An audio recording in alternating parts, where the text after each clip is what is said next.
bienvenidos, bienvenidas, amables oyentes. Este es su programa Diálogo Bíblico. Es grato estar con ustedes en este instante en que hacemos un resumen de la conversación que hemos tenido durante la semana. Con ustedes el pastor Horacio Rodríguez, que les habla Raúl Medina. Un fuerte y cariñoso abrazo como saludo y nuestro mejor deseo de bendiciones junto a sus seres amados. Iniciamos, como le hemos dicho de la semana, un nuevo estudio, un nuevo desarrollo de un tema en el sentido de que vamos a estudiar una carta, una epístola que Pablo escribe a las personas que están en Galacia. Y esa carta trae algunas cosas muy, muy potentes en relación a cómo debemos ser, cómo debemos creer, que lo que es para Pablo el Evangelio lo va a comunicar y se lo va a entregar a los de Galacia. Y no solamente eso, sino que es una carta que no solamente hizo estragos en los de Galacia, lo voy a decir así, sino que también hizo estragos en nada menos que un personaje de la historia. Ese personaje se llama Martín Lutero. Él encontró en esta carta cosas maravillosas que nosotros también sería bueno que la leyéramos. En la página de internet está el libro completo, son los audios, usted lo quiere escuchar mientras vaya quizás en su vehículo, pero es bueno tener ese antecedente para saber de qué estamos hablando y qué quiere decirnos Pablo al dejar esta carta tan maravillosa. Y quizás aquí también decir que esta carta es una carta muy temprana, quizás una de las primeras cartas que escribe Pablo, y se cree incluso que está muy cercana con Romanos, porque la temática de las dos es muy parecida. Romanos un poquito más amplia, pero esta es muy específica porque está tratando una problemática puntual que tenían los de Galacia. Ahora, ¿quién es Pablo? ¿Quién es este personaje del cual va a escribir? ¿Qué le pasó? ¿Cómo se encontró con Jesús? Es lo que vamos a comentar ahora. Bueno, Pablo, lo dijimos durante la semana, Pablo era un judío que después recibió la nacionalidad romana, o sea, tenía las dos nacionalidades. Estudió a los pies de Gamaliel, este gran maestro de Israel, reconocido maestro de Israel, y era un hombre muy, muy preparado. Él hablaba más de un idioma, hablaba hebreo, griego, arameo, latín y seguramente algún otro idioma. Entonces tenía un vasto conocimiento, tanto de las escrituras como también, creo, un conocimiento de forma general. Por eso que él estaba en una posición muy especial y era muy bien considerado entre los judíos, tanto así que él, queriendo salvar la religión, la verdadera religión, la religión judía, como pensaba él, de esto que había entrado, de estas herejías que habían entrado mediante ese Mesías o aquel que reconocían como Mesías, este carpintero de Nazaret, que andaba predicando y rodeado de gente de baja estirpe, categoría, sí, ¿no es cierto? Según el concepto además humano. Que no tenían mucha preparación, porque fíjate, habían pescadores, habían personas simples así, y personas despreciables como eran los cobradores de impuestos. Entonces todo eso le daba un contexto de que lo que estas personas estaban predicando no era verdad. Además, hay que considerar de que nunca el Mesías habría muerto en una cruz como un malhechor, como ocurrió con Jesús de Nazaret. Entonces todo esto era difícil de que él y más encima, después de eso, salieron con la historia de que ese Jesús había resucitado. No, ya eso era como mucho ya. Era inconcebible algunos de estos hechos que se estaban comentando, y por eso que uno entiende a Pablo siendo un gran perseguidor de los cristianos, porque estaba en contra, según él, ¿no es cierto?, de la postura, llamémoslo así, judía. Para él el Mesías aún no había venido, incluso algunos hoy día no creen que Cristo haya venido. Justamente. Entonces, fíjate, esa postura de alguna manera tenía que quebrarla el Señor.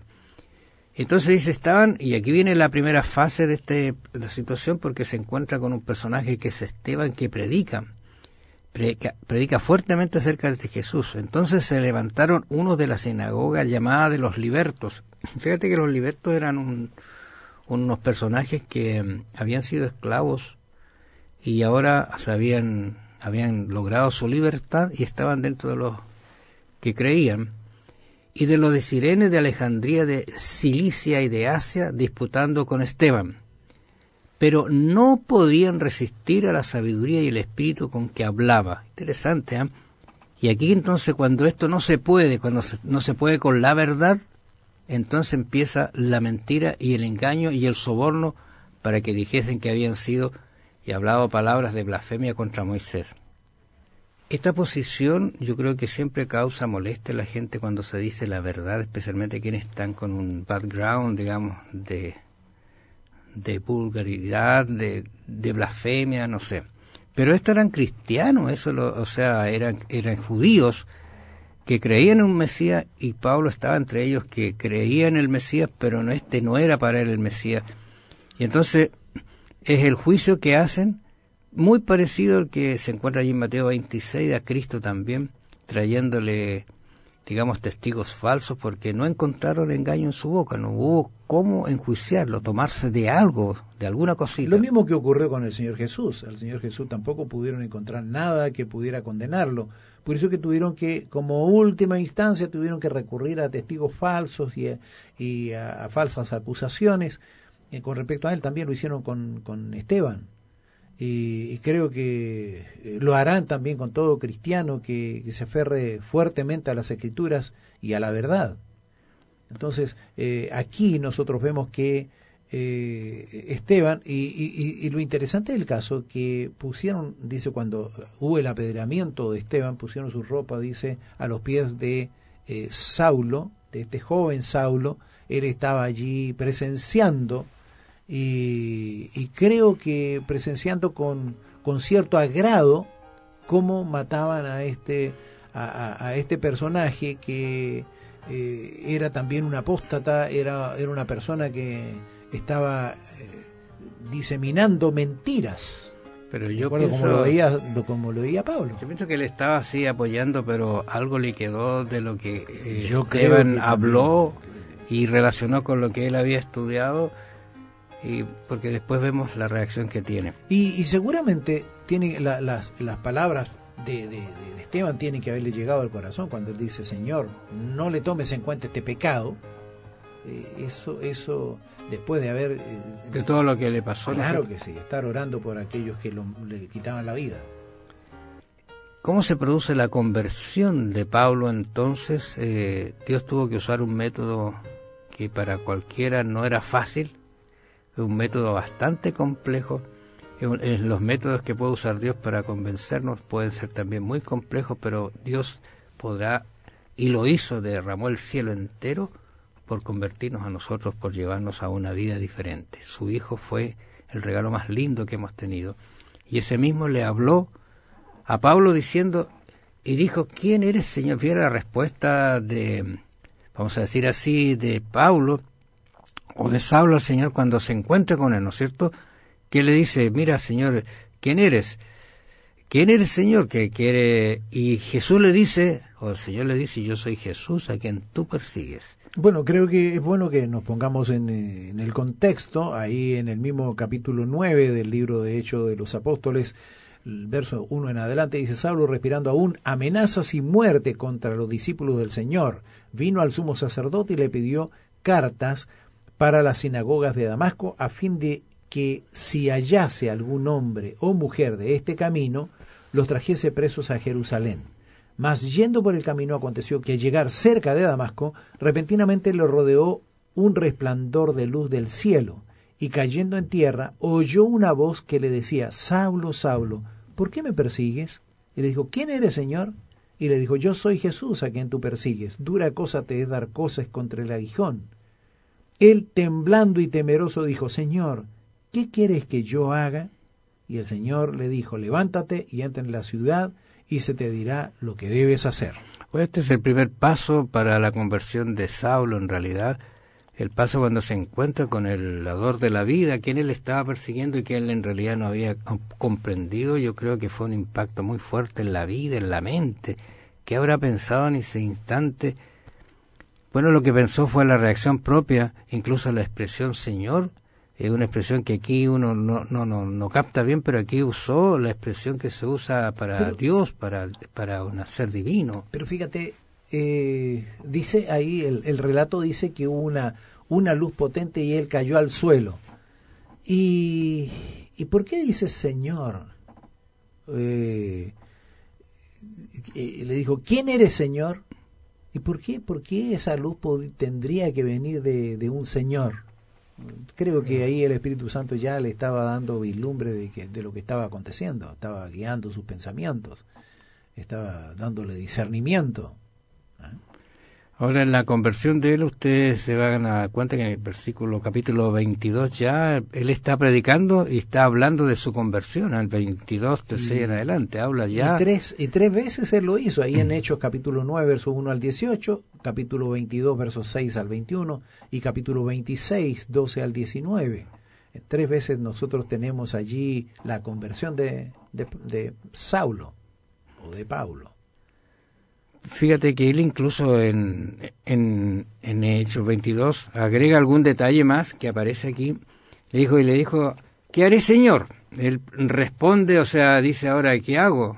Si estoy equivocado, ¿qué hago, Señor? Y el Señor me dijo, levántate y ve a Damasco y allí se te dirá lo que está ordenado que hagas. O sea, comienza el proceso de volver atrás, de rehacer su vida. Como le dijo Jesús a Nicodemo, tienes que nacer de nuevo, y este proceso a veces es lento y doloroso porque hay que sacar algunos antecedentes que uno tiene en la vida que lo llevan a no decir, pero ¿será cierto? ¿Estoy bien? ¿Estoy caminando bien? Y allí se le reveló. ¿Y qué pasa en Damasco? Hechos 9:10. Si usted lee Hechos 9:10 va a encontrar que allí había en Damasco un personaje que se llamaba Ananías. Un cristiano llamado Ananías. Entonces, este cristiano también tuvo una visión, el Señor le habló a él y le dice que tiene que ir en cierta dirección y va a encontrar a un hombre llamado Saulo. Y le dice Saulo de Tarso. Y yo creo que ahí, en ese momento, él no podía creerlo. No. ¿Cómo? Tiene que haber un error aquí. ¿Cómo el mismo Saulo, aquel que persigue, aquel que lleva a la gente a la muerte? ¿Cómo yo voy a ir? Seguramente cuando yo haga eso, él me va a tomar y yo también voy a morir. Es una trampa para llevarse a muchos cristianos, entre los cuales puedo ser yo también uno de ellos. Y él incluso dice, tiene autoridad de los principales sacerdotes, o sea, conocían toda la historia de este hombre, cómo él lo había hecho y qué es lo que estaba haciendo, para aprender a todos los que invocan tu nombre. Y el Señor le dijo, momentito, ve, porque instrumento escogido me es para llevar mi nombre en presencia de los gentiles y de reyes y de los hijos de Israel. Lo cumplió. Pero fíjese el 16. Porque yo le mostraré cuánto le es necesario padecer por mí. ¿Qué te parece? ¿Se cumplió también esto? Claro que sí. Qué terrible la vida que pasa Pablo, pero allí Dios enseguida le dijo qué es lo que iba a hacer, su cometido, y por servirle a él, lo que iba a pasarle. Pero es interesante notar cómo cuando Pablo recibe la vista, la recibió verdaderamente, porque antes él había estado ciego. Él había estado ciego y cuando el Señor se le aparece allí y después él recobra la vista, recobra la vista a ver la verdad. La verdad, claro, que de la cual él había estado lejos. Entonces ahora él predica a aquel que es la verdad. Él conoció a aquel que era la verdad y predica. El personaje central de su predicación siempre fue Cristo, de ahí en adelante. Y lo que le dice Ananías a él es interesante, porque ahí hay un proceso que yo creo que todo cristiano debe pasar. Dice, para que recibas la vista y seas lleno del Espíritu Santo. Se cumplió, claro, mire el 18, y al momento le cayeron de los ojos como escama. Lo que estaba impidiendo realmente ahora ver, como tú dices, y recibió al instante la vista, y levantándose, ¿qué hizo? Fue bautizado. Parte 1. Y habiendo tomado alimento, recobró las fuerzas, y estuvo Saulo por algunos días con los discípulos que estaban en Damasco. ¿Qué te parece cómo viene la conversión? Pero fíjate, antes de eso, dice que en vez de comer y beber, Saulo estuvo los primeros 3 días en Damasco en ayuno y oración, mientras reflexionaba sobre todo lo que había sucedido. No puede ser. ¿En dónde estuvo la equivocación? Fue educado con el mejor maestro, y ahora resulta que lo que yo decía que es mentira es verdad, y lo que yo estaba predicando como es verdad no lo era. Y esa reflexión no solamente dice que él estaba equivocado, sino que los que lo estaban mandando también estaban equivocados, porque estaban mandándolo a hacer algo equivocado. Conversando acerca de este Pablo que es comisionado como apóstol a los gentiles, fíjese que allí en Hechos capítulo 11, 19 ya habla de cómo Pablo está entrando, cómo se le está teniendo confianza y cómo comienza a predicar. Dice que ahora bien los que habían sido esparcidos a causa de la persecución que hubo con motivo de Esteban, pasaron hasta Fenicia, Chipre y Antioquía, no hablando a nadie la palabra, sino solo a los judíos. O sea, estaba reservada a los judíos. Te fijas, interesante, claro. Esto. Yo recuerdo una vez que Jesús dijo, mire, vayan y no le prediquen a nadie, solo a los judíos. Pero tenía un propósito ese. Era el propósito de demostrar, bueno, por decirlo de una manera, que ellos lo aceptaban o no lo aceptaban. Y una vez que ellos no aceptaran, el evangelio se iba a ir efectivamente a los gentiles. Pero había entre ellos algunos varones de Chipre, de Cirene, los cuales cuando entraron en Antioquía, hablaron también a los griegos anunciando el evangelio del Señor Jesús, y la mano del Señor estaba con ellos, y gran número creyó y se convirtió, dice aquí, al Señor. Increíble cómo comienza a crecer ahora, la obra entre los gentiles. Tenemos que reconocer que la predicación entre los gentiles, cuando uno lo lee así, que se predicó a los gentiles, parece que fuera, predica y la persona que le predica acepta inmediatamente. Recordemos que en ese tiempo había una tremenda cantidad de gente que eran idólatras. O sea, todo aquel que no era judío precisamente era idólatra. Creían en ídolos, tenían ídolos para cada cosa. Entonces, no era un asunto fácil, porque era un cambio bastante radical. El judío que aceptaba a Cristo por lo menos tenía, aunque no era fácil tampoco, pero por lo menos creía en un Dios. Claro, no en muchos dioses. Pero estas otras personas eran idólatras y creían en muchos dioses. Y creo que debe haber sido una labor bastante intensa, y no solamente fue intensa la labor que realizó Pablo, sino que fue extensa también. Claro, y abarcó mucho, abarcó todo el mundo conocido. Claro, y una situación que fue tan terrible como la muerte de Esteban, el apedreamiento, ¿no es cierto?, dio consigo alguna euforia más grande como para perseguir, pero esto hizo posible que las personas salieran de allí, de Jerusalén, y se fueran a otro lugar, y aquí nos encontramos con un hecho bastante interesante. Dice que acá estaban los discípulos, se encontraron que había un lugarcito donde al parecer el evangelio ya estaba creciendo bastante fuerte, y la mano del Señor estaba con ellos, y gran número creyó y se convirtió, dice, al Señor. Y aquí viene lo interesante. Llegó la noticia de estas cosas a oído de la iglesia que estaba en Jerusalén, y enviaron a Bernabé que fuese hasta Antioquía. ¿Qué está pasando? Dicen que allí también el evangelio está llegando, está creciendo una iglesia, hay que fortalecerla. Cuando llegó vio la gracia de Dios, se regocijó y exhortó a todos a que con propósito de corazón permanecieran fieles.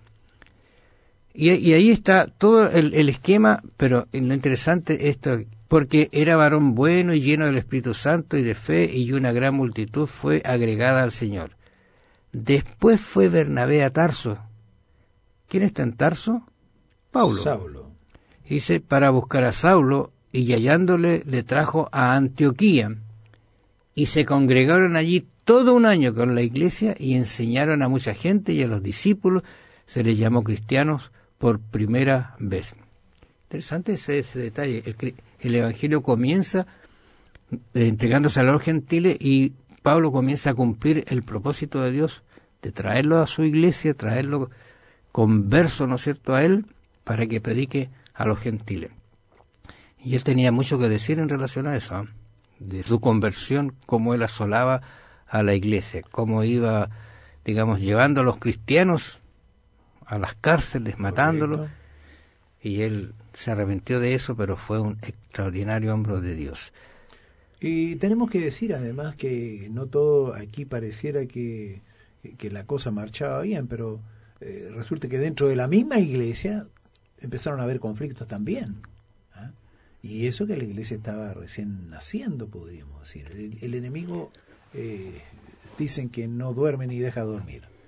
Empezó ahí a atacar inmediatamente por intermedio de estas personas que tenían ideas que llevaron a la iglesia y produjeron problemas, porque para convertirse al cristianismo ellos pensaban que debían circuncidarse primeramente, o sea, primeramente debían convertirse en judíos y luego recibir la salvación que el Señor ofrecía por medio de Cristo. Era fuerte la acusación, porque dice que conforme al rito de Moisés, si hay circuncisión en ellos, entonces ahí pueden ser salvos. Esa es la posición que tenían. Y Pablo y Bernabé tuvieron una discusión, ¿no es cierto? Ellos comenzaron a hablar acerca de esta situación, y no fue pequeña, dice. Entonces se dispuso que Pablo y Bernabé fueran a Jerusalén, algunos otros de ellos, a los apóstoles, a los ancianos, para tratar esta cuestión. Ahora, el asunto es que cuando se habla de la ley de Moisés, inmediatamente se piensa en los 10 mandamientos. Ahora, no en los 10 mandamientos. Aquí no se trata de que no deben guardar los mandamientos. El problema era que ellos pretendían salvarse por las obras. O sea, aquel que quería salvarse debía ser circuncidado. Y eso ya no puesto que Pablo mismo no lo consideraba. Recordemos que en una oportunidad él sí mandó que se circuncidara Timoteo. ¿Pero claro, para qué? Para poder tener la posibilidad de predicarles a aquellos que tenían ciertos problemas. Ahora, y aquí es muy, digamos, bueno que uno mire el contexto, porque el problema no son los mandamientos, el problema es la circuncisión. Ese es el problema, y allí está tratándolo ellos a este nivel. Y qué bueno que se soluciona el problema, y qué bueno que aquí estamos viendo dos personajes: Bernabé, que acepta a Pablo, y Pablo, que a la vez es aceptado y entrega nada menos que todo lo que él sabía, lo que había aprendido de Dios y su conversión, y estableció la primera iglesia allí. Y esa primera iglesia por primera vez fueron llamados cristianos, porque tanto hablaron de Cristo que estos son cristianos. Ojalá sea ese nuestro testimonio en el día de hoy, nuestras vidas, que nos llamen cristianos, porque siempre hablamos de Cristo. Al comienzo, la joven iglesia se enfrentó a una firme oposición de parte del perseguidor Saulo de Tarso, pero su transformación en respuesta al llamado de Dios resultó en el desarrollo de un fuerte ministerio a los gentiles. Piénselo. Gracias por su atención, que el Señor los bendiga. Nos vamos a encontrar la próxima semana. Que el Señor le bendiga. Un fuerte y cariñoso abrazo para usted. Nuestro mejor deseo de bendiciones para sus seres amados, y será hasta una próxima oportunidad, si Dios así lo permite.